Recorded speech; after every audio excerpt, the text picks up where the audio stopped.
Are you seeing a demand? Are companies really putting their foot down and say, hey, we're going to change this company's culture and we're going to be progressive, we're going to be inclusive? Because from my perspective, what I'm seeing is company culture is a big buying point for the candidate. Yes, yes. Candidates are definitely demanding that. They want companies that have that people first mindset. The brightest out there are deciding where they want to bring their talent and their abilities.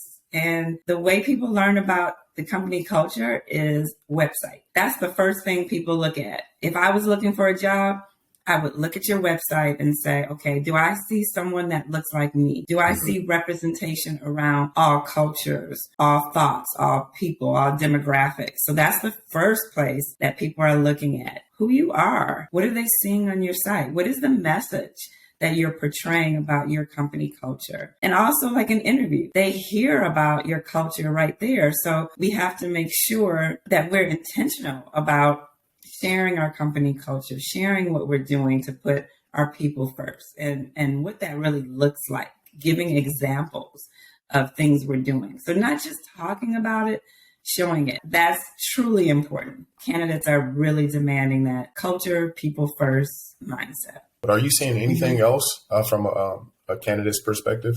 Yeah, I think candidates want to see that your DEI trainings are really challenging the status quo.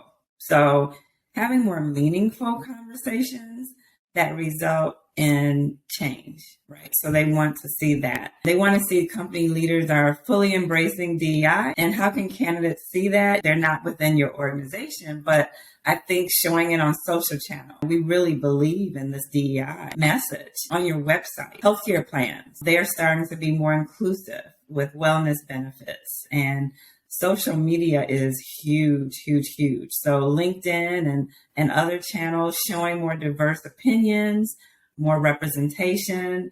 Candidates are really looking at that. So companies need to consider really making sure that message comes across in everything that we do. Can you give some tips on what employers should incorporate during the interview process? One thing I always believe is having diverse interview panels. People like to see people who look like them or have similar experiences, if it's possible. It's not always possible, but have different races or ethnicity or genders, age, LGBTQ, etc. on the interview panel. So you can have diverse perspectives talking about your organization. I know it's not always practical to have many people on an interview panel, but if you don't, have someone who can speak to your culture. Have someone who can speak about what you're doing to really make sure everybody feels like their voices will be heard if they join your organization. And then, share the philosophy. If you have a DEI statement, that should be shared in interviews. Bring that message right away.